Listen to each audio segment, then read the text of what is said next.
comenzamos desde el versículo 14. Si ustedes han sido fieles y no han fallado, van a saber exactamente dónde vamos, porque ya tenemos como 6, 7, 8 meses en estas cartas, ¿no? Entonces,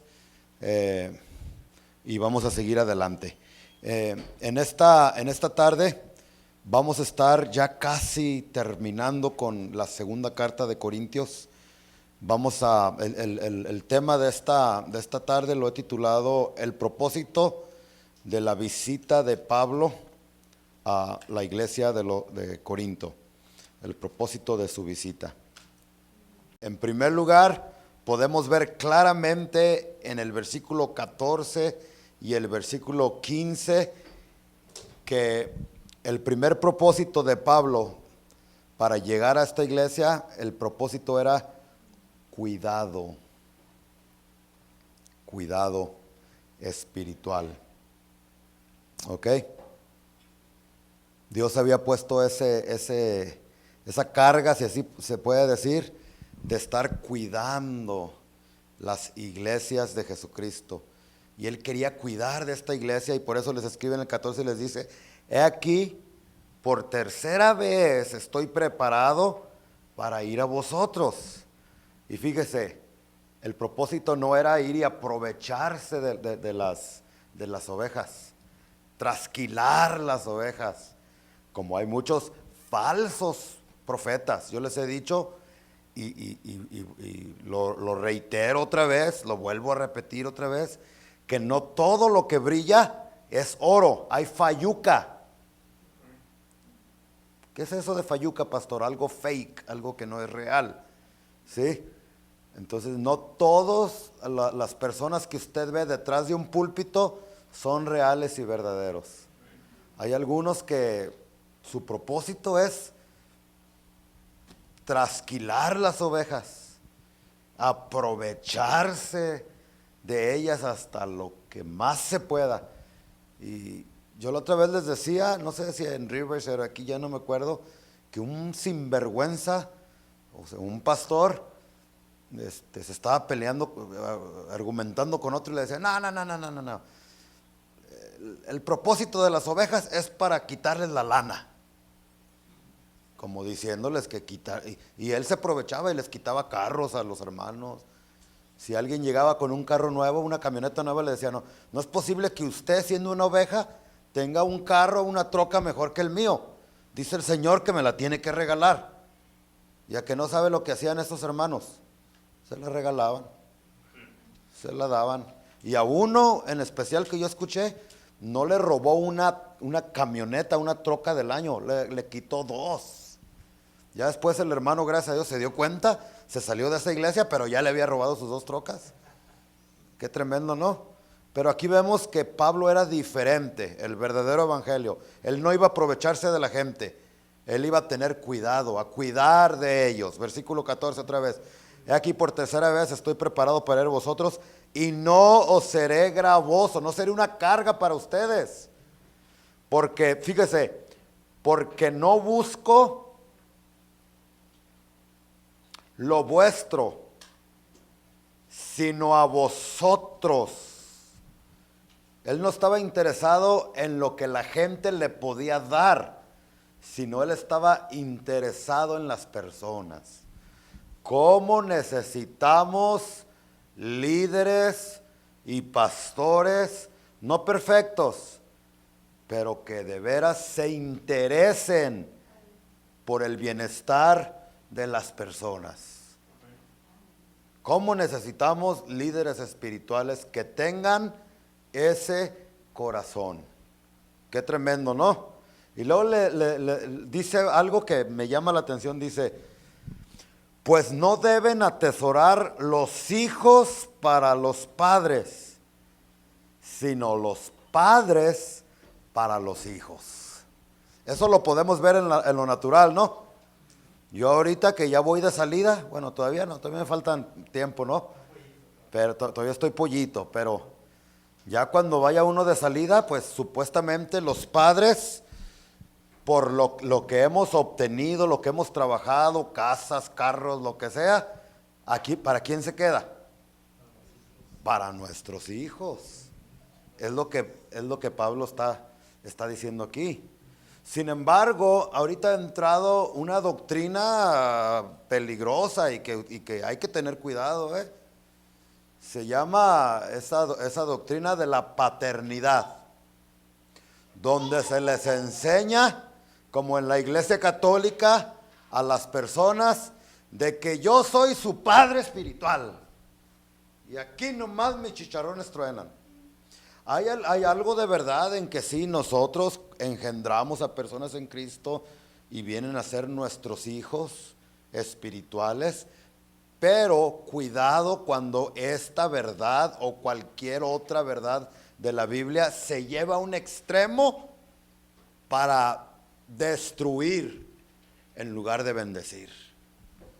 Y hay muchos pastores que se aprovechan de esto y yo soy su padre y ustedes me tienen que cuidar. Yo les dije, ya ni me acuerdo en dónde les dije, pero había un matrimonio allá en Riverside, todavía están ahí los hermanos.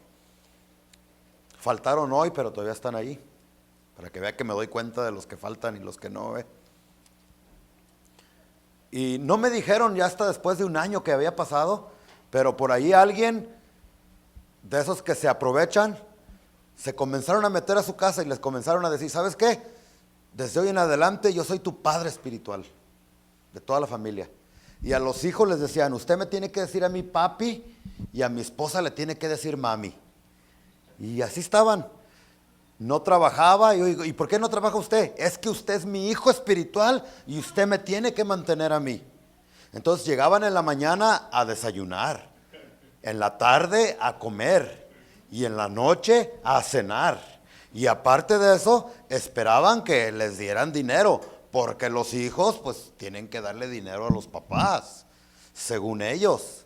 Bueno, el apóstol Pablo dice todo lo contrario, que los padres somos los que tenemos que atesorar y cuidar a nuestros hijos espirituales y también a nuestros hijos naturales.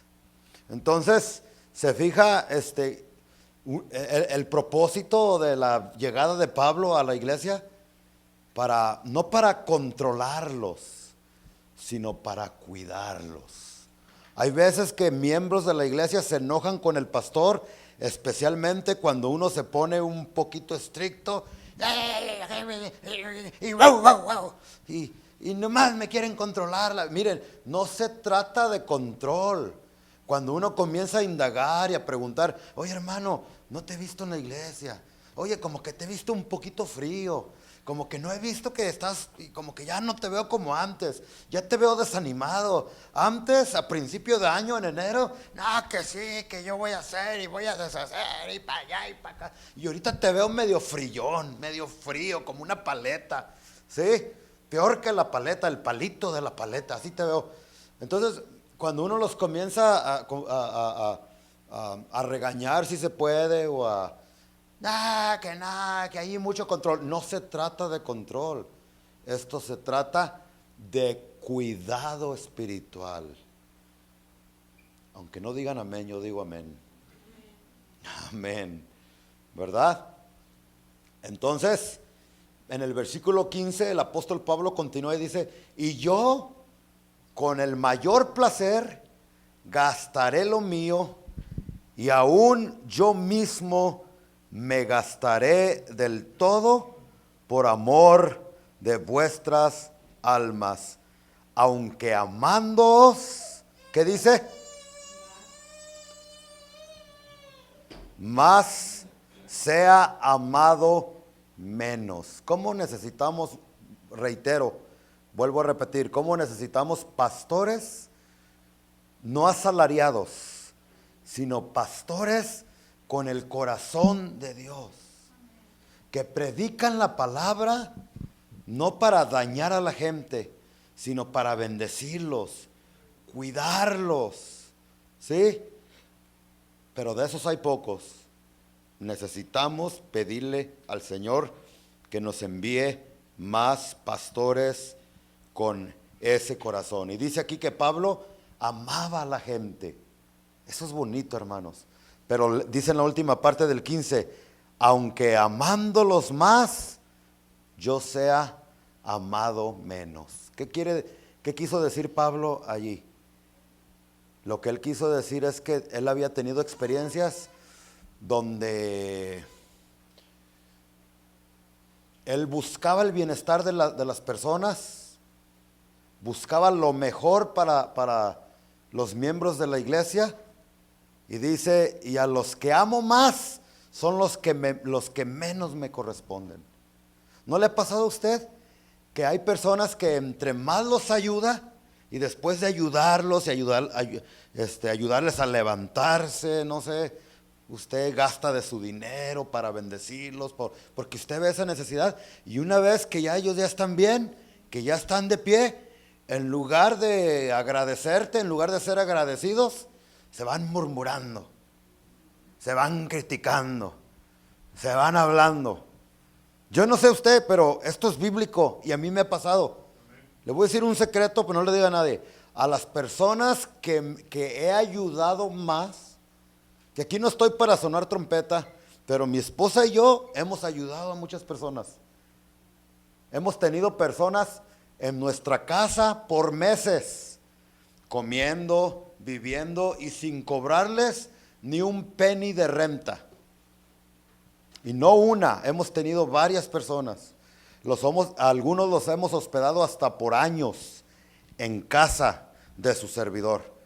Pero las personas, en mi experiencia, que más he ayudado son las que menos han agradecido. Es más, se van de la iglesia enojados, murmurando y criticando. Y a los que menos, a los que ni pelo.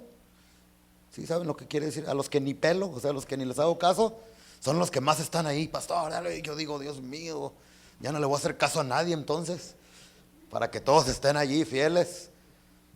Le ha pasado, y es lo que decía Pablo, entre más los amo a ustedes, menos agradecen, es lo que está diciendo aquí. Pero no me importa, porque dice la promesa, no nos cansemos de hacer el bien, porque nuestra recompensa no la debemos de esperar del hombre, sino de arriba, de lo alto. Amén. Y si no nos cansamos de hacer el bien, a su tiempo cosecharemos la recompensa que Dios tiene para aquellos que persisten en hacer el bien. Aunque no les paguen con bien, aunque no sean correspondidos, tú sigue ayudando, tú sigue bendiciendo, tú sigue amando. Amén. Amén. En el nombre de Jesús. Amén. No seas de las que si tú tuviste eso. Hay personas, por ejemplo, hombres que tuvieron una experiencia negativa con su ex mujer o al revés. Y después se llevan todos los problemas con su mujer y piensan que es igual que la otra. Piensa que, o al revés, con el hombre, ¿sí? Se llevan esos problemas a su matrimonio y ya no amas a tu esposa, la que tienes ahorita, por temor a que te hagan lo mismo. Pues todo lo contrario a lo que Pablo hacía. A Pablo lo traicionaban y no le correspondían, pero él seguía amando, él seguía buscando el bienestar de los demás. Y tú y yo tenemos que hacer lo mismo. Versículo 16 dice, pero admitiendo esto, que yo no os he sido carga, sino que como soy astuto os prendí por engaño. No que era un mentiroso y no. Hay que leer todo esto bajo el contexto bíblico. Dice que se los ganó con astucia. Okay, 17. ¿Acaso os he engañado por alguno de los que he enviado a vosotros? Rogué a Tito y envié con él al hermano. ¿Os engañó acaso Tito? ¿No hemos procedido con el mismo espíritu y en las mismas pisadas? ¿Pensáis aún que nos disculpamos con vosotros? Delante de Dios en Cristo hablamos y todo muy amados para vuestra edificación. O sea, todo lo que hicimos no lo hicimos con engaño, fuimos transparentes y todo lo que hicimos lo hicimos porque los amábamos y porque queríamos ser de bendición para ustedes y que ustedes fuesen edificados. Bueno, entonces el primer propósito de la llegada de Pablo a esta iglesia, su tercera visita, era Cuidado pastoral, ¿ok? No aprovecharse de ellos, sino cuidar de ellos. El segundo propósito lo encontramos desde el versículo 20 en adelante. ¿Cuál era el segundo propósito de la visita de Pablo a esta iglesia? Escúcheme bien, una palabra que ya no se practica en la iglesia, ni en ningún otro lado, ya casi no se practica. Esa palabra se llama disciplina. Disciplina. Y le digo que ya eso ya casi no se practica porque lamentablemente vivimos en un tiempo donde hay una generación de niños, de jóvenes y de muchachos que en lugar de que en la casa se obedezca a papá y a mamá, ahora qué es lo que vemos en las diferentes y casas de cristianos, que los hijos son los que mandan ya. Y esa es una pena y es una vergüenza. Y los padres que permiten que sus hijos hagan lo que les dé la regalada gana en la casa, escúcheme, son padres que en realidad no aman a sus hijos. Porque la Biblia dice que el que ama a su hijo le trae tierra, ¿cómo se dice? Lo corrige con la varita. Y el que no ama a su hijo, deja que haga lo que le dé la gana, que vaya a donde quiera que vaya, que se porte como se quiera portar, y papi y mami no dicen nada. Y si tú eres ese papá y esa mamá que no estás practicando o ejecutando la disciplina en la casa, hermanos, yo siempre les he dado este ejemplo, me gusta porque así es. ¿Qué hace usted si su hijo de 13 años o de 14 le dice, I don't want to go to high school anymore? Ya no quiere ir a la escuela. ¿Qué le va a decir usted a su hijo o a su hija? Te vas porque te vas, porque si no la policía te da un tiquezazo. ¿Sí o no? Casi hasta la cárcel en algunas ciudades te andan echando. A lo que yo sé, la mayor parte de los, ¿cómo que no va a ir a la escuela? Ándale, tiene que ir, quiera o no quiera. Pero lo que me llama la atención es que cuando ya cambiamos en lugar de la high school y nos enfocamos en la iglesia y viene un muchachito, oye, ¿y por qué ya no ha venido tu hijo a la iglesia? ¿Por qué ya no ha venido tu hijo? Es que pastor, pues es que ya no quiere, y tiene 11 años el chiquillo. Ay, se me salió lo jalisciense. Tiene 11 años el plebe. Tiene 12 años. Y no, pues es que no los podemos forzar para venir a la iglesia. Excuse me. No lo puedes forzar para que venga a la iglesia, pero sí los forzas a estos mismos niños para que vayan a la escuela. Ahí hay una incongruencia tremenda. A eso se le llama hipocresía. Porque por un lado sí le forzas, pero por el otro no. No, mira, mientras tu hijo, y aunque no tenga 18 años, aunque tenga 20 o 30 años, sesentón y barbón, si está bajo tu techo, tú lo estás manteniendo, tú le estás dando comida, está ahí en tu casa, mira, mientras estés aquí en mi casa, vamos a ir a la iglesia y vamos a adorar a Cristo. Ya si él ya tiene sus 19, 20, 21 años, ya trabaja y ya está en su apartamento, o ya no quiere lo que, bueno, no lo voy a forzar, hijo, pero usted sabe las reglas aquí en la casa. Así de sencillo. Pero vemos que la disciplina ya no existe. Y es por eso que nuestros hijos se están perdiendo. Y la culpa, más que de ellos, va a ser de los padres. Tremendo, ¿no? Y un día, papá, mamá, que me estás escuchando, vas a tener que, o vamos, dijo el otro, que rendirle cuentas a Dios del estado espiritual de nuestros hijos. Disciplina.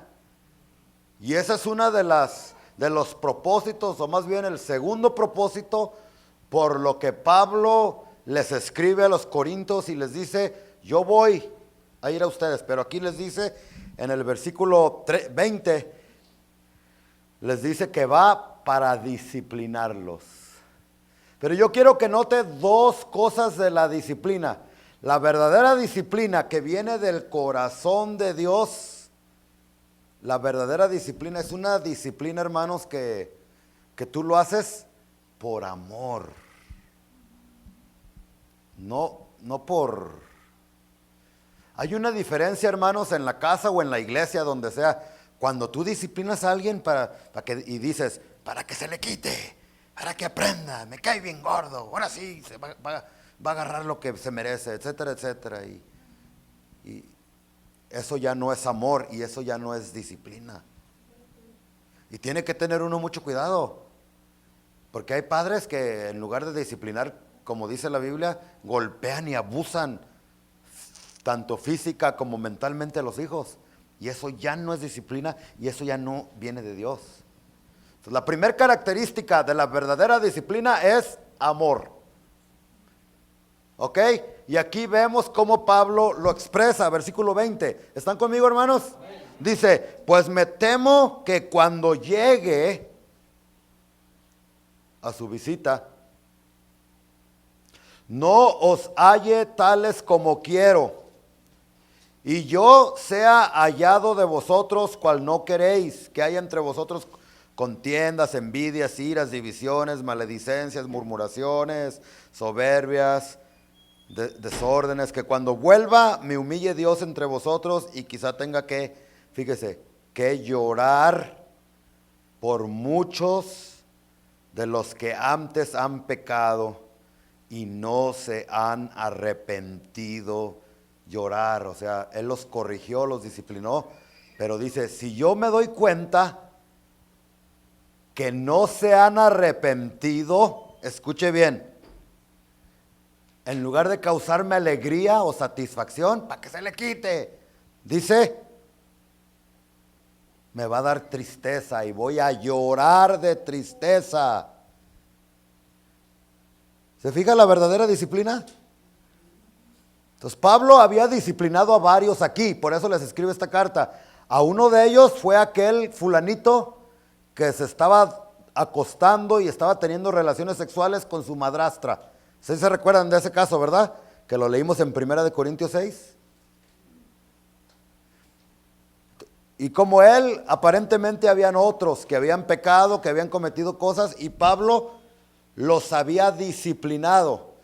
Pero en su corazón, el propósito de la disciplina era para que ellos se arrepintieran y no se perdieran y el diablo no los destruyera. Entonces él dice, ojalá, lo que acabamos de leer, que cuando yo llegue a donde ustedes, me encuentre con las noticias de que las personas que disciplinamos ya se hayan arrepentido de su pecado. Porque si yo me doy cuenta que no se han arrepentido, dice, voy a llorar de tristeza por estas personas. ¿Se fija el amor? Un maestro de la universidad, cuando yo estudié en la universidad, nos decía, a ti como pastor no te dé miedo corregir ni disciplinar a las personas.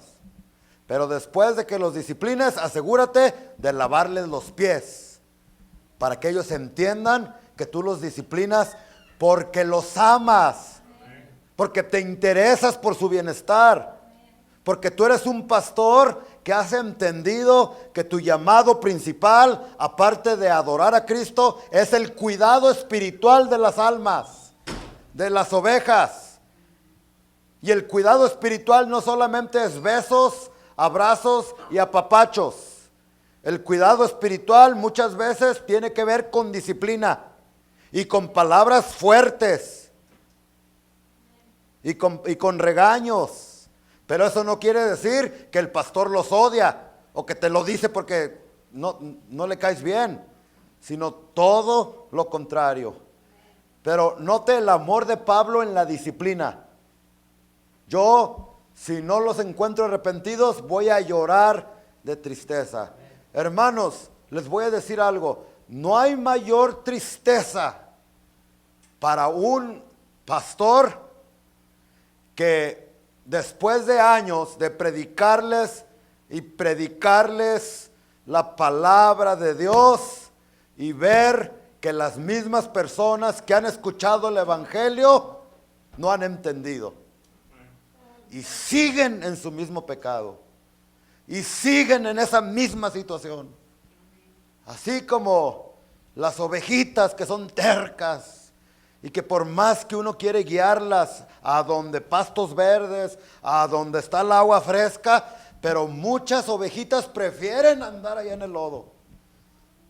Y una ovejita, cuando es oveja de Dios, no dura mucho en el lodo, se muere, porque esa no es su naturaleza. Qué tristeza. Juan, el apóstol Juan decía, no hay mayor gozo que saber que mis hijos continúan en la verdad de Dios. Pero no hay mayor tristeza que tú les predicas el evangelio a las personas, no por un día, ni meses, sino años, y después te metes a su Facebook o a su Instagram y las cosas que ponen. Y cuando yo veo cosas de personas así, hermanos, cómo entristece mi corazón. Me entristece porque esa es señal de que esa persona en realidad no ha tenido un encuentro verdadero con Cristo. No ha captado, no ha entendido, no ha nacido de nuevo. Y si llega a morir en su pecado, se va al infierno. Y por eso causa tristeza en el corazón de un verdadero siervo de Dios. Los asalariados les importa un comino. Pero los que de veras tienen el llamado de Dios, tienen la tristeza del Espíritu Santo en su corazón. Y se entristecen. Bueno, eso es lo primero. Disciplina, pero en amor. Si ustedes escuchan, hermanos, de mí, que yo en alguna ocasión les hablo directo y fuerte, hermano, esto y esto y esto, no te enojes conmigo, por favor. No seas como los hijos de 12, 13 años, que el papá saca el cinto y les da, y no, tú me odias, papi. Lloran, pero hacen berrinche, pero cuando llegan a los 30, 40 años, después regresan con el papá y le agradecen. ¿Verdad? Yo así hago con mi padre. Yo le agradezco que de chico me haya dado. Sí, porque gracias a Dios por mi papá y mi mamá, que cuando yo me quería alejar de la iglesia y no quería nada con Dios, ni con los hermanos, ni con los aleluya, ni con nadie, ellos no me dejaron. ¿Sabe lo que me ayudó mucho a mí? La varita, que ahora traducido al español es el fajo. Y me dio mis buenos, pero por esos buenos que me dio y con oración y porque yo sabía que era por amor, aquí estoy, predicando el evangelio de Jesús. No te hagas así, hermano, tú. Que ay, el pastor me habló duro, ay, me dijo, es por tu bien. Si quieres una iglesia donde no te diga nada, vete a San Antonio, Texas, allá con un predicador flaquito, delgadito, que puro, bueno. Entonces, vuelvo a leer el 21, ya bajo este contexto. Que cuando vuelva me humille Dios entre vosotros y quizás tenga que llorar por muchos de los que antes han pecado y no se han arrepentido de la inmundicia y fornicación y lascivia que han cometido. Yo creo que estaba hablando de este joven, pero gracias a Dios que parece que sí se arrepintió.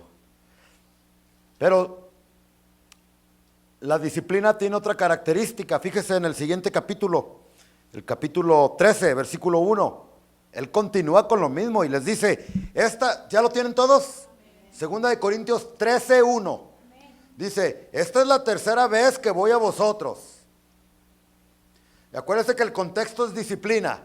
¿Estamos, hermanos, o no? Y dice, por boca de 2 o 3 testigos se decidirá todo asunto. ¿De qué está hablando Pablo aquí? De la disciplina. Que cuando uno va a disciplinar a alguien, hermanos, aunque eso ya no se usa en muchas iglesias, pero es bíblico. Y la disciplina en aquellos tiempos era excomulgar a las personas. En inglés, excommunicate. Ya ni entienden ni en inglés ni en español. Lo que es que los apartaban de los hermanos. Ahorita ya no funciona eso. Sí funciona porque es bíblico. Pero muchos que, pues me corrieron de la iglesia, me voy a la iglesia aquí, allá en Riverside, me voy a Harvest. O a Cosecha. Porque son las iglesias más grandes. Aquí no sé cuál sea la más grande. Pero muchos, pues no me quieren ahí, me disciplinaron, pues me voy a la iglesia de, no sé, la que está más cerquita. Y no, hermanos, no debe de ser así. Usted debe de ser fiel a la iglesia donde Dios lo ha plantado. Porque usted tiene un llamado de llegar a ser un árbol. ¿No dice el Salmo 1? Serás como árbol plantado junto a corrientes de agua, que da su fruto a su tiempo y su hoja no cae. ¿Sí se recuerdan? Pero muchos no van a llegar a ser árboles. Muchos no quieren ser árboles porque se han convertido en macetas. Y Dios no quiere que estemos plantados en una maceta, sino en la tierra, para permanecer en un solo lugar. Hay muchos cristianos que parece que son macetas. Nomás no me gusta lo que me dicen, nomás me enojo con el pastor y agarro mi macetita y me voy a otro lado y ahí la pongo. No, tienes que ser un árbol. En una maceta no vas a echar raíces, Adán, ¿verdad que no? Pero en la tierra, pues algunos hermanos con mentalidad de maceta.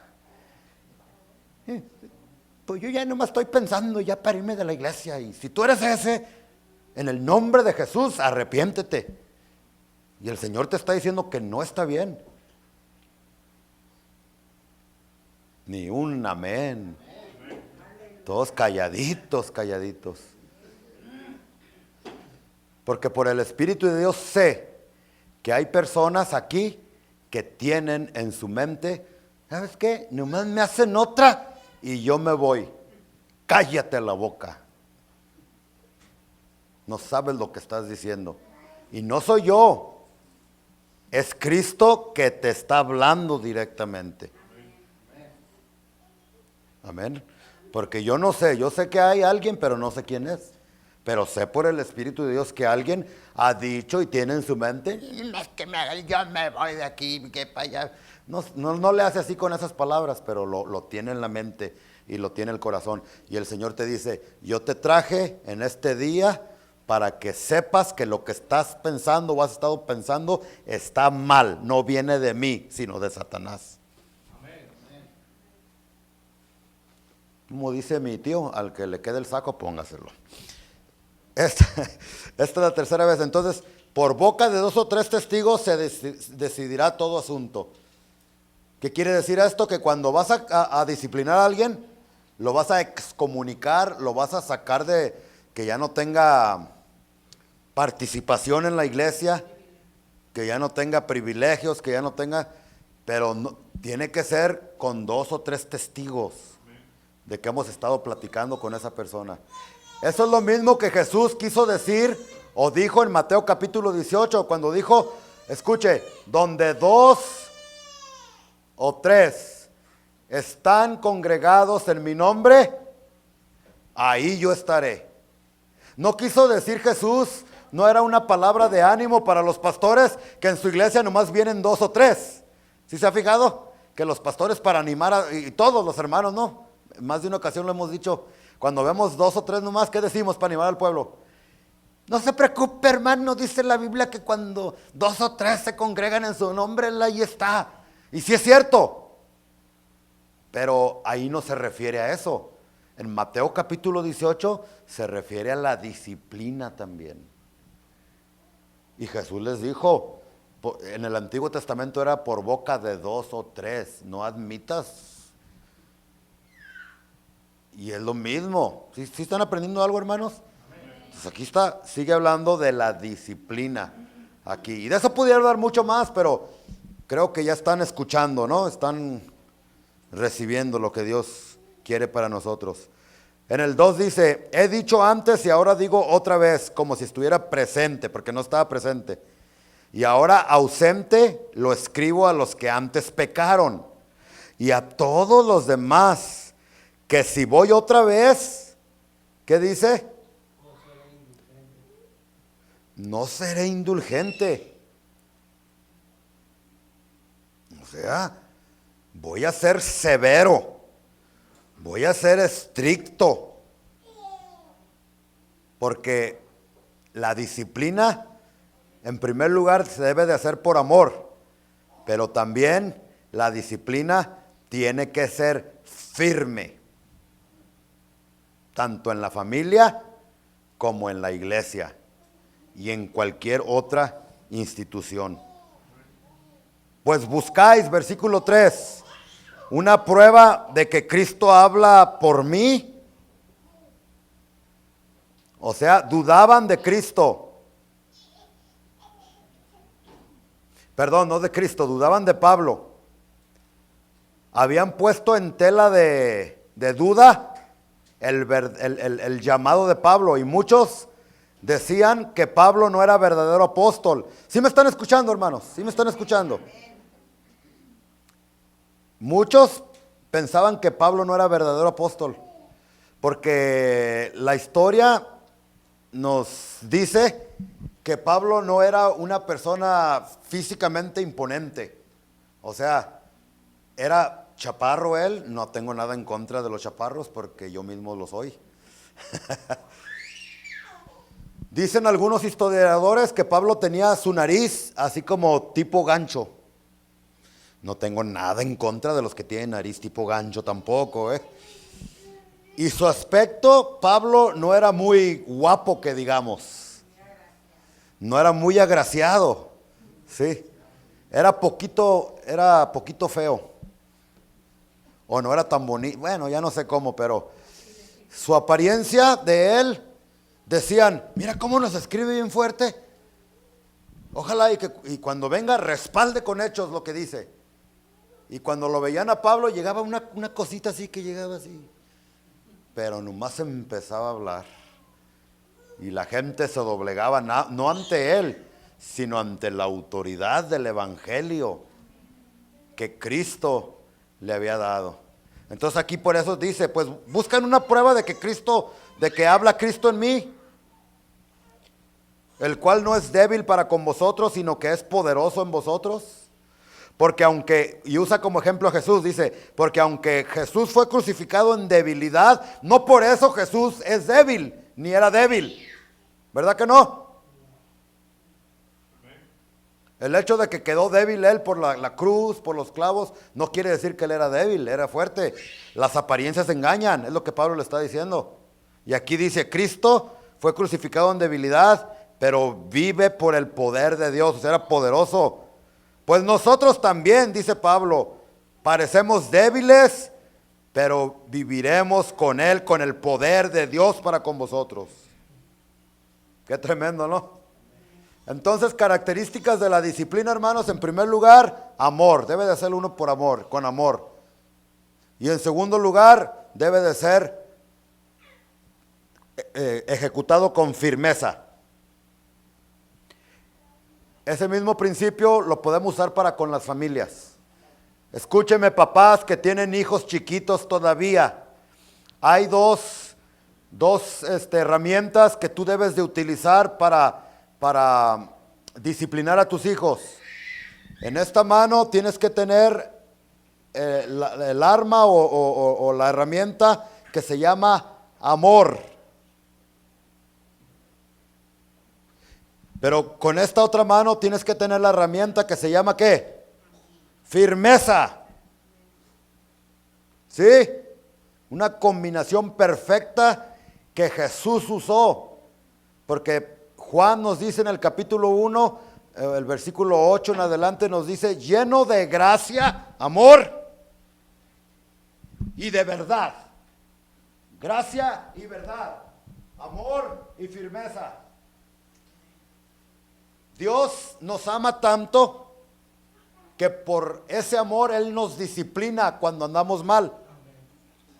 Y Él es firme en su disciplina, pero lo hace por amor y con amor. De la misma manera, cuando tú corriges a tu hijo, tienes que hacerlo por amor, pero al mismo tiempo tienes que ser firme en la disciplina. Escúchame, si tú le das puro amor a tu hijo y no hay nada de firmeza, ¿qué vas a producir en tu casa? Puros hijos chiqueados y chiples. Que cuando crezcan te van a avergonzar. ¿Por qué? Porque les dabas todo lo que querían, porque los dejabas hacer todo lo que querían. Ay, pobrecito, qué bonito se ve. Una vez una señora se reía de su hija, chiquita, como estas niñas, yo creo. como estas niñas. Y voltea, la escupe y le dice, estúpida, estúpida. ¿A que no sabe qué hizo la señora? Y venía a la iglesia. Se empieza a reír y voltea con todos nosotros y, si escucharon, me dijo estúpida, me dijo estúpida. Y lo volví a repetir y yo con ganas de decirle, ya cállate, porque me da más vergüenza a mí que sepan que soy tu pastor. ¿Qué van a decir? ¿Qué es lo que te estoy enseñando? ¿Sí? Y la deja hacer. Si tú dejas a tus niños que hagan todo lo que quieran hacer. Y es que el amor es bueno por un lado, pero por el otro lado tienes que tener firmeza cuando los disciplinas. Ahora, volteemos la tortilla. Si no les das nada de amor y pura firmeza, yo he conocido personas así también. No, que vaya a la iglesia. No, que lea de puro castigo se va a leer los 150 salmos de la Biblia. Escúchame, tú nunca castigues a tus hijos con las cosas de Dios. Nunca lo hagas. Porque van a tener una conexión negativa con la palabra de Dios. Nunca lo hagas. Pero personas, papás que puro dale y dale y dale y dale y nunca un abrazo. Nunca te quiero, hijo, hija. Nunca demuestra amor, nunca demuestra gracia, nunca demuestra. Esos hijos que puro dale y dale y dale y dale, puro chicote y cualquier cosa se sacan la faja y les empiezan a dar. Esos hijos son los que normalmente terminan en las cárceles del condado de Riverside, de Los Ángeles, y también la cárcel que está aquí. Y muchos de ellos, porque sus padres puro dale, dale y no les dieron amor, en la cárcel después los sentencian a la pena de muerte. Hijo, niño, niña, que puro dale y dale y dale y dale y nada de amor, vas a producir hijos ¿qué? Hijos violentos, hijos rebeldes, hijos que te van a faltar al respeto. ¿Usted ha conocido padres, o a lo mejor usted que cometió ese error y con su hijo puro? Tiene que ser los dos. Hay que amarlo por un lado. Hijo, te amo, pero con lágrimas en los ojos tengo que sacarme la vara y te tengo que dar, porque si no te va a matar esto. Y lo hago porque te amo, hijo. Y los hijos yo creo dicen, no me ame tanto, papá.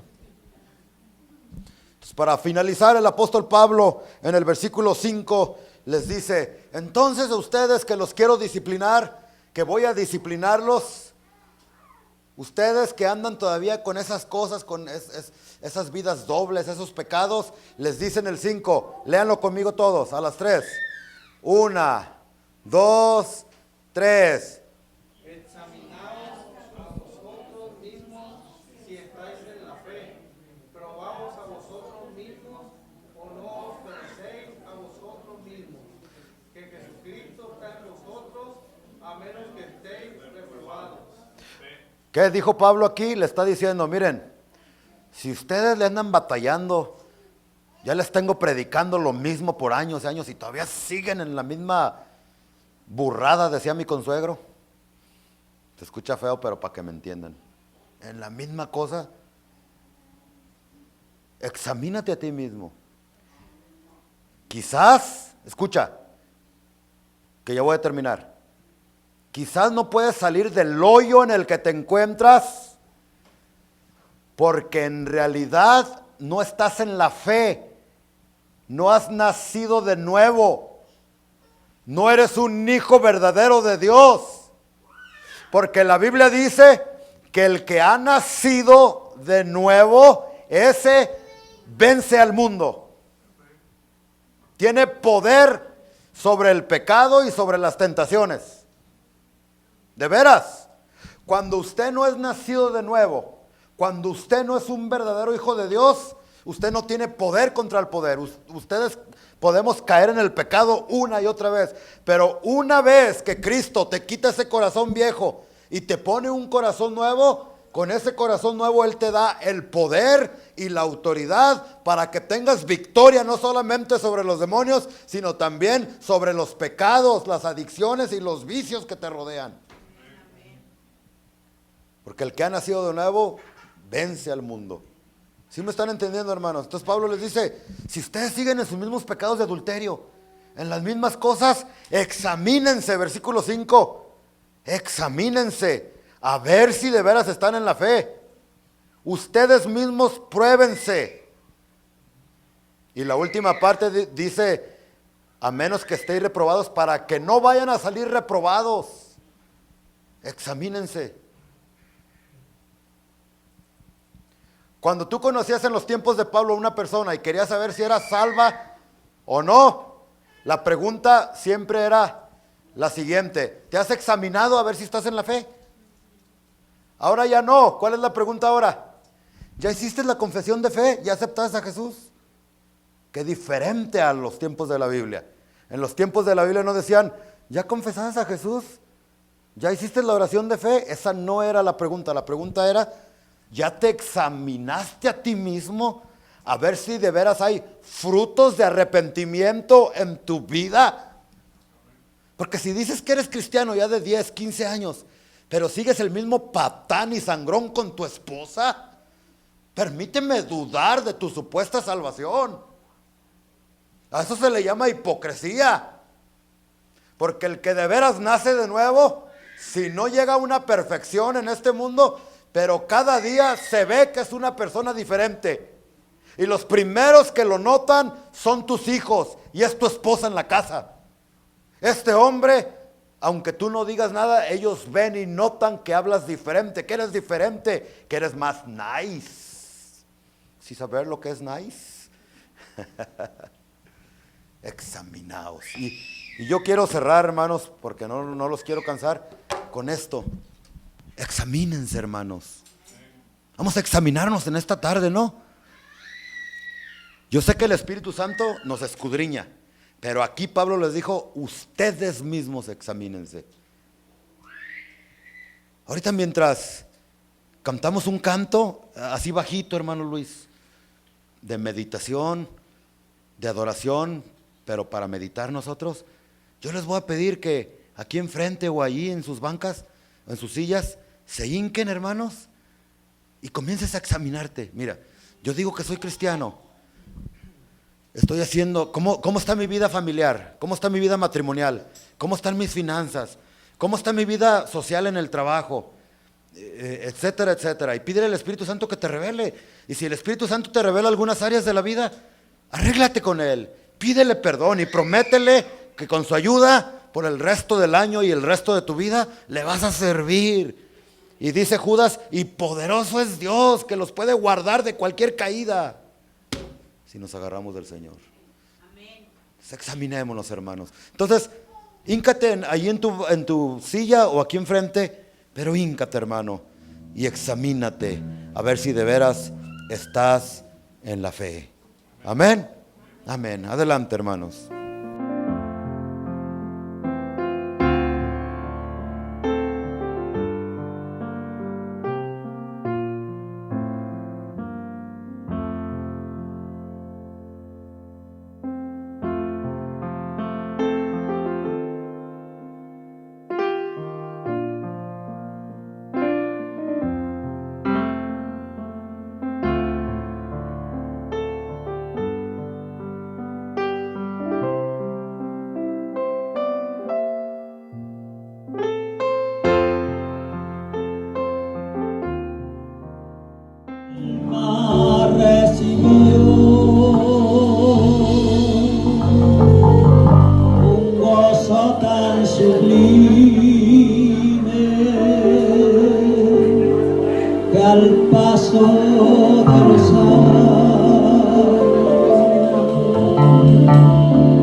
Señor.